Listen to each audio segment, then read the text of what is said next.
Guys, it's been a little bit. I have been busy, lazy, tired, all combinations of things that happen when you get a job and you're trying to balance having a hobby with having a job. Takes a little bit of an adjustment period, I would say. But I had like a majority of this week off, so I was like, you know what? I'm gonna take some time and crank out some vids at the end of the week. Yeah. That's where the lazy part comes in, because I work Tuesday, and I could have done more stuff yesterday and today, but, what are you gonna do?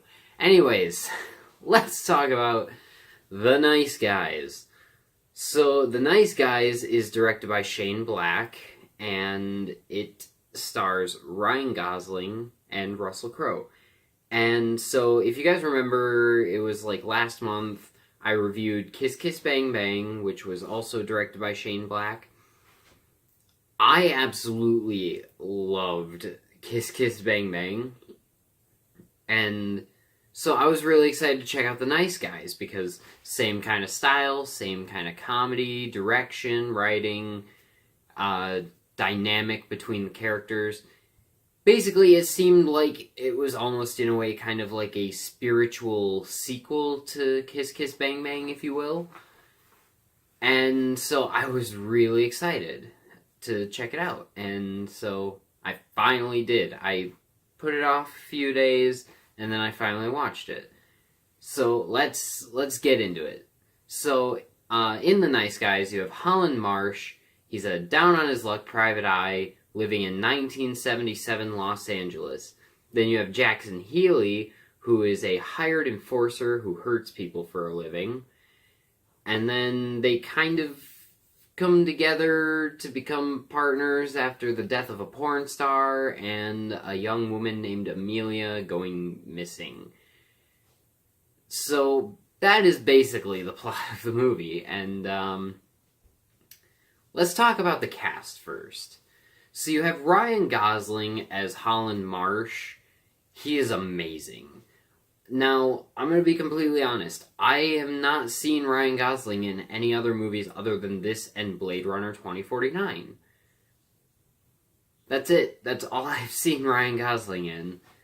So, I mean, this movie was kind of an unexpected surprise for me, because I saw Blade Runner 2049 first, and he had a very dramatic side in that movie, and he was really great in that movie, but, yeah, in this movie, I forgot all about his character in Blade Runner. Not because his character in Blade Runner isn't as good as this one, it's just that he is so different in this movie that it just puts it right on your mind.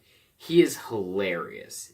He has some of the funniest lines and moments, and his chemistry with Russell Crowe is great. And it was just so interesting to see him playing this kind of comedic, alcoholic character who isn't very good at his job, and he's just a down-on-his-luck guy. And so, it was a really interesting performance, and I really enjoyed it a whole lot. And then, you have Russell Crowe as Jackson Healy, who is equally amazing, though I will say his character has more of an emotional arc in the movie compared to Ryan Gosling.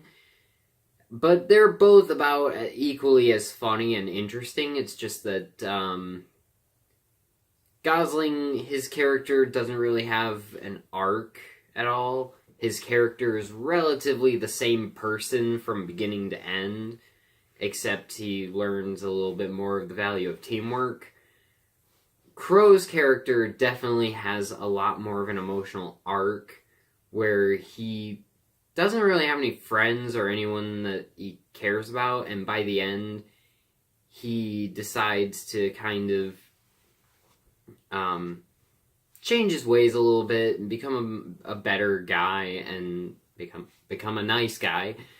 and also kind of learns the value of teamwork. And so, yeah. And then you have, and I know I'm probably going to be butchering this name, but I believe it's pronounced Angry Rice? I don't know.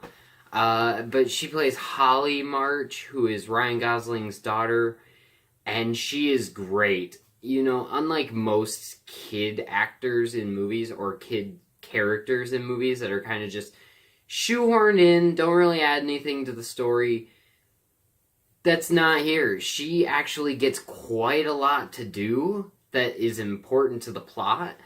And there are some things that she does that she's able to accomplish better than the actual private detectives that are in the movie. And so that was really cool. She really does actually help out the guys in the movie and does a great job. And the performance is really great too. You know, sometimes you can have the kids who are portrayed as being like pseudo-realistic children in movies. You can have it be a little over the top.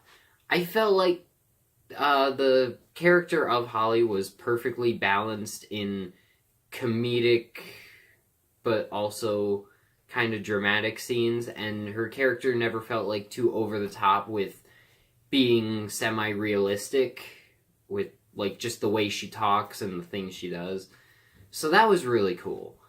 And she also she just kind of steals the show when she's on screen. It's great. Alright, let's talk about this amazing movie. So, this movie is super funny and witty. The humor all feels natural and well integrated into the story.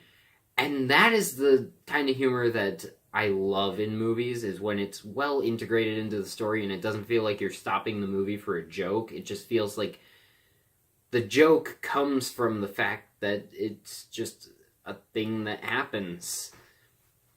Like, the movie never stops for it. It's just a natural thing that happens in the progression of the story that is humorous. And there is a lot of that in this movie. And I gotta admit, I was laughing a lot more than I thought I was going to in this movie. Like, beginning to end, just a lot of laughter. And, I mean, the humor is all just worked very well into the movie and the dialogue, and it never feels like the movie is getting too jokey. Like, I would even go as far as to say, like, a Marvel movie will, because a Marvel movie, at times, and some of the jokes in Marvel movies don't do this, but some of them do, they will stop the movie to tell a joke. This movie never does that. It all feels like worked into everything very well without feeling too jokey. Whereas, like, some Marvel movies, you'll be like, okay, I get it, yeah, there's gonna be humor here, but can you not... It's a little too jokey. This movie never goes that route. And, there's also a lot of heart to the movie, mainly with, Healy's arc as a character. Yeah, it added quite a little bit of heart to the movie as well. And then the characters, the story, and the dialogue as a whole are written impressively. Like, you can tell that Shane Black's forte has become these buddy cop comedies, but they're not really cops or even buddies, really. They're just two dudes who are kind of forced to work together because there's no one else. I mean, seriously, Kiss Kiss Bang Bang was incredible. And this movie is very similar to that, but I would even say that it was probably better. The Nice Guys, The Nice Guys, I will say, is better than Kiss Kiss Bang Bang. And that being said, I still think Kiss Kiss Bang Bang is an incredible movie, and I will always go as far as to say that's one of my favorite noir detective type movies too.